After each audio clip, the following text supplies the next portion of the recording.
119 ऐसे centre code हैं जहां पर लगातार दो दो बच्चे सेलेक्ट हुए हैं। तो यूपी में 75 जिले हैं और 75 जिलों में हजारों की संख्या में सेंटर होंगे, लेकिन मात्र दो ऐसे सेंटर हैं जहां से 11% सिलेक्शन हुआ। 11%? तो ये कौन सा सेंटर है? ये सेंटर है कोड आपका, मैं आपको बताता हूँ। तो काफी रिसर्च किया है क्या? हाँ, थोड़ा सा मैंने छोटा सा एक डेटा निकाला है जी। कई ऐसे सेंटर हैं जहां पर लगातार 3-3 बच्चे सेलेक्ट हुए हैं। कई ऐसे हैं 119 ऐसे सेंटर कोड हैं जहां पर लगातार दो दो बच्चे सेलेक्ट हुए हैं। तो ये डेटा कैसे है आपके पास? डेटा जो होता है वो हमारा फाइनल जो रिजल्ट निकलता है उसी में हम मैच करते हैं, फॉर्मूला लगाते हैं कि पेयरिंग कहाँ कहाँ पर हो रही है, ट्रिपलेट कहाँ कहाँ पर बन रहा है, फिर उसके बाद सेंटर कोड निकाल के। अब मैं आपको बताऊं, यूपी में 75 जिले हैं और 75 जिलों में हजारों की संख्या में सेंटर होंगे, लेकिन मात्र दो ऐसे सेंटर हैं जहां से 11% सिलेक्शन हुआ है। 11% सिलेक्शन हुआ है सिर्फ दो सेंटर से, और बाकी जितने भी सेंटर हैं जो सैकड़ों हजारों की संख्या में है, बाकी सिलेक्शन वहां से हुआ है। तो ये कौन सा सेंटर है? ये सेंटर है कोड आपका, मैं आपको बताता हूँ। दो अलग अलग सेंटर है, ठीक है। तो काफी रिसर्च किया है क्या? हाँ, थोड़ा सा मैंने छोटा सा एक डेटा निकाला है जी, और मैं आपको एक एक करके बताता हूँ यहाँ पर, ठीक है। 11% सिलेक्शन में यहाँ पर क्या देखिए, पूरे राज्य में कुल मिलाकर के 12,333 बच्चों ने पेपर दिया था। यहाँ पर कुल मिलाकर के 75 जिले हैं और एक जो सेंटर कोड है जिसका लास्ट में 59 है। अगर हमारे पास में देखोगे एक सेंटर कोड है जिसका 59 है लास्ट में, उस सेंटर कोड से कुल मिलाकर के 6.2%, और एक सेंटर है जिसका सेंटर कोड 53 है, उससे 4.9% का जो सिलेक्शन है वो निकल करके आता है। यानी दो ही सेंटर से लगभग 11% जो है सिलेक्शन हो रहे हैं। और ये सेंटर कोड भी आपके सामने ये रहा मेरे पास में, मैं आपको ये डेटा दे दूंगा, ठीक है। अलग अलग सेंटर्स, अच्छा सिर्फ ये दो सेंटर की मैं बात नहीं कर रहा, और भी सेंटर्स हैं हमारे पास में। जैसे यहाँ पर ये एक ऐसे सेंटर हैं जहाँ से ज़्यादा बच्चे सेलेक्ट हुए हैं, आप यहाँ देख सकते हैं। कई ऐसे सेंटर हैं जहाँ से एक भी बच्चा सेलेक्ट नहीं हुआ, कई ऐसे सेंटर हैं जहाँ से सिर्फ एक बच्चा सेलेक्ट हुआ है।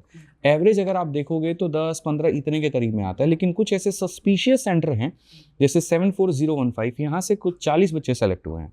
12018 यहाँ से 35 बच्चे सेलेक्ट हुए हैं। 35006 यहाँ से 33 बच्चे सेलेक्ट हुए इसे हैं। और आसान समझने के लिए जो तमाम अब अभ्यर्थी, न केवल अभ्यर्थी बल्कि उनके माता पिता भी हमें इस वक्त देख रहे होंगे, तो अगर हम आसानी से समझें, मतलब एक सेंटर से 40 अगर आप दावा कर रहे हैं तो एक सेंटर पर लगभग कितने बच्चे होंगे?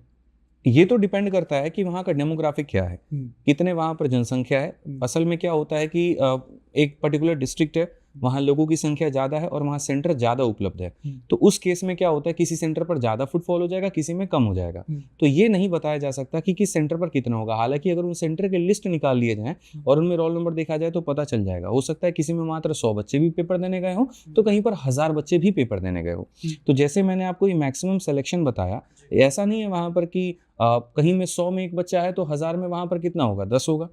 बट आप एक रेशियो तो होता है ना कि जैसे 100 में अगर एक बच्चा सेलेक्ट हो रहा है तो 1000 में वो 10 बच्चा सेलेक्ट हो जाएगा, बट 1000 में 40 बच्चा कैसे सेलेक्ट हो जाएगा, 50 कैसे सेलेक्ट हो जाएगा, ठीक है। तो ये वो सस्पिशियस सेंटर हैं जहाँ कोई बहुत ज़्यादा फुटफॉल नहीं था। कहने का मतलब बहुत ज़्यादा लोग नहीं गए थे, लेकिन मतलब जो गए हैं वो नॉर्मल लोग हैं, लेकिन सिलेक्शन के जो रेट हैं वो ज़्यादा निकल करके आए, ठीक है। एक और चीज़ मैं आपको बताता हूँ, चलिए ये तो सेंटर की बात हम करते हैं, ठीक है। काफ़ी ऐसे रिजल्ट मुझे देखने को मिले हैं कि दो लोगों ने फॉर्म 7 भरा है तो रजिस्ट्रेशन नंबर सेम है। मैं आपको ये वाला डेटा दिखाता हूँ, आप जब यहाँ पर ये वाला डेटा देखोगे, ठीक है, रजिस्ट्रेशन नंबर सेम है। उसके बाद में जब उनका पेपर आता है तो उनका एडमिट कार्ड पर रोल नंबर सेम होता है, उसके बाद में उनका रोल नंबर भी सेम होता है, फिर उसके बाद में जो सेंटर है वो भी सेम हो जाएगा, और उसके बाद में सिलेक्शन भी अगल बगल में बैठे हैं तो सिलेक्शन भी उनका हो जा रहा है। लेकिन same registration same roll number, ये कैसे पॉसिबल है? ये है ना सेम रजिस्ट्रेशन, मतलब आगे पीछे। अच्छा, आगे पीछे की मैं बात कर रहा हूँ, आगे पीछे का है यहाँ पे। एक और डेटा था हमारे पास में, वो कहाँ गया पेज, ये वाला नहीं है ना, हाँ यहाँ पर ये वाला है, ठीक है। इसमें जब आप देखोगे तो रजिस्ट्रेशन नंबर भी उनका आगे पीछे है। जैसे मेरा 6 है तो आपका 7 है अगल बगल में। फिर उसी बाद में जब हमारा एडमिट कार्ड आता है तो वो भी 7 के साथ मिलता है, बैठते भी हम 7 के साथ और सिलेक्शन भी हमारा 7 हो रहा है।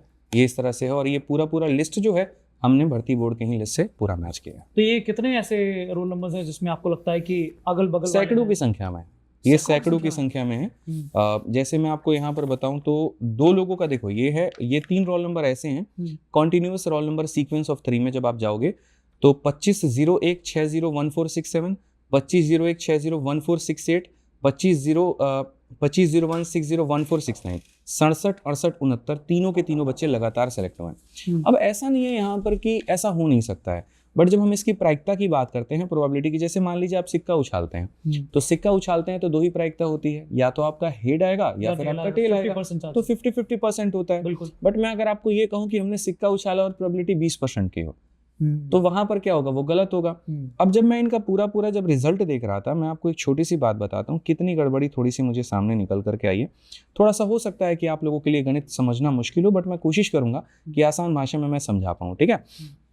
जैसे हमने काफ़ी सारे रिजल्ट्स में जब हमने एनालाइज किया, तो हमें ये पता चला कि दो करके लगातार मेरे जो सिलेक्शंस हैं वो बहुत ज़्यादा हैं। जैसे पहला एक ग्रुप है 29-30 लगातार सेलेक्ट हुआ, 64-65, 65-66, 16-17, 8-9, 30-31, ऐसे कर करके लगातार बच्चे सेलेक्ट हुए हैं। तो मैंने कहा हो सकता है कि कोई पर्टिकुलर ऐसा सेंटर होगा जहां लगातार के बच्चे जो है काफ़ी इंटेलिजेंट होंगे, ठीक है। लेकिन ऐसा मतलब बहुत रेयर चांस है। यूपीएससी के 2025 में भी सेम आया था कि जो कपलिंग हो रही थी, एक तरीके से डबलेट बन रहा था, ठीक है, उसके सिलेक्शंस टियर 2 में ज़्यादा हो रहे थे। इसके ऊपर में बाद में जांच वाच भी हुई थी, सारी चीज़ें हुई थी, और वो मतलब गलत था वहाँ पे। अब इसमें अगर हम बात करें तो इस घटना को, गंभीरता को समझने के लिए अगर आप इंडिपेंडेंट प्रोबेबिलिटी लगाते हो, तो 10 लाख में 12,000 लोग सेलेक्ट हुए हैं, तो सिलेक्शन का रेट 1.14% के आसपास में आता है। कट ऑफ हमारे सामने 92.46% गई है। तो यानी जो डबलेट बनने की अगर हम संभावना लेकर के आ जाएं, तो वो हमारे सामने 0.00013 या 0.013% है, ठीक है। यानी अगर हम देखें तो बहुत कम संख्या में डबल लोग सेलेक्ट होंगे, लेकिन ये जो संख्या वो 119 है। छोड़िए, 3 लोगों की सेलेक्ट होने की संभावना मैं आपको बताता हूँ।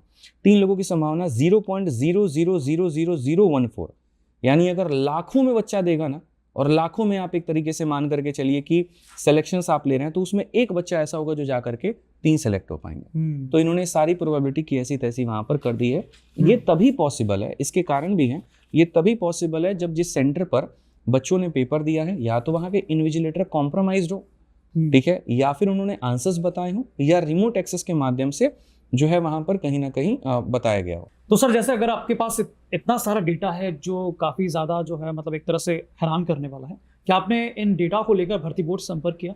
अभी भर्ती बोर्ड से हमने संपर्क नहीं किया है, क्योंकि इन सभी चीजों का पुष्टिकरण तब हो पाएगा जब स्कोर कार्ड हमारे पास में आए।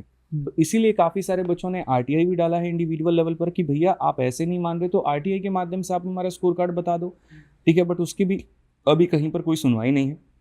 साथ में बच्चों ने ट्विटर पर भी और अलग अलग तरीके से भी भर्ती बोर्ड से आग्रह किया है कि जिन स्कोर कार्ड के आधार पर आपने कट ऑफ बनाया है, तो वो स्कोर कार्ड कम से कम जारी कर दीजिए। उससे साफ ये पता चल पाएगा कि नॉर्मलाइजेशन जो हुआ है वो कैसे हुआ है।